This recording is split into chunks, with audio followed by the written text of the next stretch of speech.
प्रणाम दोस्तों, आप लोगों का स्वागत है आलू का आत्मज्ञान चैनल पर। और आज हम बात करेंगे जलन के ऊपर, ईर्ष्या के ऊपर, जेलसी के ऊपर, है ना। दोस्तों, दुनिया में ऐसा कोई भी इंसान नहीं होता है जिसके अंदर ईर्ष्या नहीं है। हर कोई जलन से भरा हुआ है, जेलसी से भरा हुआ है, और इसकी वजह से हम अपने आप को ही जलाते हैं। इससे हम किसी और का नुकसान तो नहीं करते, लेकिन अपना ही पूरा नुकसान कर बैठते हैं, है कि नहीं। तो दोस्तों, ये जलन क्यों हमारे अंदर आ जाता है? कभी हमने जानने की कोशिश की है? नहीं। तो चलिए आज हम जानते हैं ईर्ष्या या जेलसी, उसका कारण क्या है। तो दोस्तों, कभी आपने सोचा है कि ईर्ष्या या जलन कैसे होती है? ये होती है दोस्तों दूसरों से तुलना करने से, दूसरों से कंपेयर करने से। मतलब जलन की जो असली जड़ है वो है तुलना करना, दूसरों से कंपेयर करना। और कंपैरिजन भी किससे? हमारे जैसे लोगों से। जैसे आपके दोस्त हो गए, आपके भाई बहन हो गए, पड़ोसी हो गए, रिश्तेदार हो गए, इन सब से ही तो हम जलन करते हैं, है ना। किसी का घर हमसे बड़ा है, किसी की कार हमसे बड़ी है, अरे उसके गहने हमसे ज़्यादा बड़े हैं, अरे उसके कपड़े हमसे महंगे हैं। यही सब बातें होती हैं ना जलन करने की।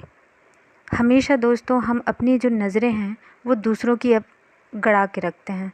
हमेशा दूसरों को ही देखते हैं कि उनके पास बहुत चीज़ें हैं, बहुत ज़्यादा चीज़ें हैं।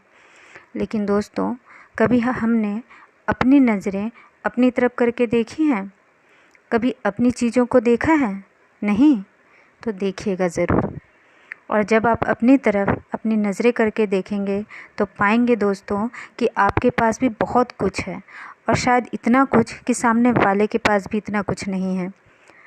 आपके पास बहुत सी ऐसी चीज़ें मिलेंगी दोस्तों जो और किसी के पास नहीं है। और जब आपको पता चले कि आपके पास इतनी सारी चीज़ें हैं जो किसी और के पास नहीं है, तो क्या आप किसी और से जलन कर पाएंगे? नहीं। दोस्तों, हमारी जलन, हमारी जेलसी का जो मुख्य कारण होता है, जैसा कि मैंने पहले ही बताया था, वो है दूसरों से तुलना करना, दूसरों से कंपेयर करना। और जब हम दूसरों से कंपेयर करना छोड़ देते हैं तो जलन और ईर्ष्या अपने आप दूर होने लगता है।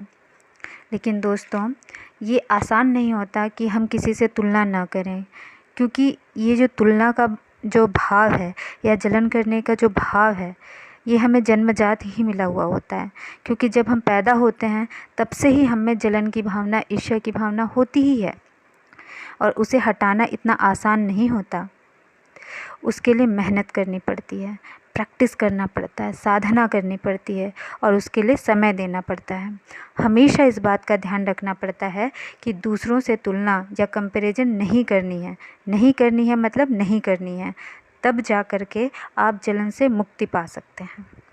लेकिन यदि दोस्तों आप जलन की भावना से मुक्त नहीं हो पा रहे हैं, आपके अंदर जेलसी हावी हो रही है, तो इसका एक दूसरा उपाय है। वो क्या है? वो ये है कि हमें पता है जलन तो है ही, जलन होना तो स्वाभाविक है ही, तो फिर जलन करना ही है तो किसी ऐसे से क्यों ना करें जिसने सफलता की ऊंचाई को छू लिया हो। जैसे भगवान श्री कृष्ण हो गए, भगवान गौतम बुद्ध हो गए, कबीर दास जी हो गए, मीराबाई हो गई। क्यों? इनसे जलन करेंगे तो एक ऊंचाई मिलेगी दोस्तों।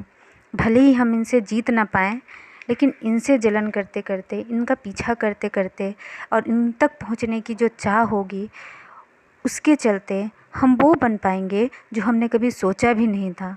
वो ऊंचाई पा लेंगे जिसकी हमने कभी कल्पना भी नहीं की थी। यदि आपको दोस्तों ये सारे व्यक्तित्व, ये सारे लोग जो हैं बहुत ऊंचे लोग प्रतीत हो रहे हैं, तो चलिए हम बात करते हैं उन लोगों की जिन्हें आज के समय में हम ये सोचते हैं कि उन्होंने कुछ ऊंचाई पा ली है। ठीक है। जैसे दोस्तों हम किसी से जलन करते हैं कि भैया इसका घर बहुत बड़ा है हमसे, तो हम भी उससे क्यों जलन करें।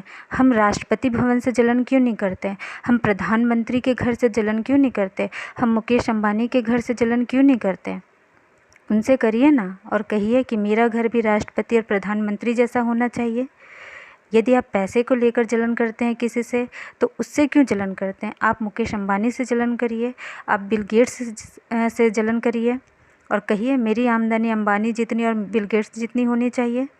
अगर आपको कपड़ों से ही इतनी जलन होती है, किसी के कपड़ों को देख कर के आपको तुलना करनी ही है, तो किसी ऐसे वैसे से की तुलना करनी, महारानी विक्टोरिया से तुलना करो ना कि भैया उनके कपड़े लाखों करोड़ों के होते हैं तो मेरे भी कपड़े लाखों करोड़ों के होने चाहिए। अगर हिम्मत की बात से ही जलन होती है तो किसी ऐसे से तुलना करो ना जिसकी हिम्मत बहुत ऊंचाई को छू चुकी होगी, जैसे भगत सिंह हो गए, महारानी लक्ष्मीबाई हो गई। अगर जलन करना ही है तो इनसे करो ना और कहो कि हम भी इनके जैसे साहसी होना चाहते हैं। क्यों? तुलना करनी ही है दोस्तों तो बहुत ऊंचाई पे पहुँचे हुए लोगों से करो। भले ही हम वहाँ तक ना पहुँच पाएँ, लेकिन उनसे तुलना करके हम वहाँ पहुँच जाएंगे जहाँ हमने कभी कल्पना भी नहीं की होगी। क्या चंगू मंगू लोगों से तुलना करके क्या मिलेगा? उनसे जलन करके क्या मिलेगा? हाँ, 20,000 की सैलरी है तो 25,000 ही ले पाओगे। 1 लाख की किसी की सैलरी है तो जलन करके 1 लाख से 1.5 लाख कमा पाओगे। उससे ज़्यादा क्या मिलेगा उनसे तुलना करके? अगर तुलना करना ही है, जलन करना ही है दोस्तों, ज़बरदस्त लोगों को ढूंढो, ऐसे ऊंचे लोगों को ढूंढो जिनके तुलना करने के बाद हम ही खुद निखर जाएं, हमारा ही जीवन परिवर्तित हो जाए, हमारा ही जीवन संवर जाए, है कि नहीं? और ये सारी बातें मैं इसलिए कह पा रही हूँ दोस्तों क्योंकि ये सारी बातें इनको खुद मैंने अपने जीवन में ट्राई किया है, अप्लाई किया है। इन सबको अपने जीवन में मैंने एक एक कदम पे इन्हें अप्लाई करके देखा है और तब जा कर के ये सारी बातें मैं आपके सामने रख पा रही हूँ। और यकीन मानिए दोस्तों, इन सब से मेरे जीवन में बहुत परिवर्तन आए हैं, बहुत अच्छे अच्छे चेंजेस आए हैं। और आप लोगों से भी यही कहूँगी दोस्तों, अगर आप लोगों में भी जलन की भावना है, ऑब्वियसली सभी में होती है, तो एक बार इन सारे टिप्स को ज़रूर फॉलो करके देखिएगा, ज़रूर अपना करके देखिएगा, ठीक है? तो दोस्तों, उम्मीद करती हूँ कि आप लोगों को इस वीडियो से कुछ लाभ मिला होगा। और दोस्तों, अगर कुछ लाभ मिला है तो प्लीज़ मेरे वीडियो को लाइक ज़रूर कीजिएगा, चैनल को सब्सक्राइब ज़रूर कीजिएगा। और आप लोग खुश रहिए, शांति से रहिए और आप लोगों से मैं मिलती हूँ अपनी अगली वीडियो में। तब तक के लिए धन्यवाद।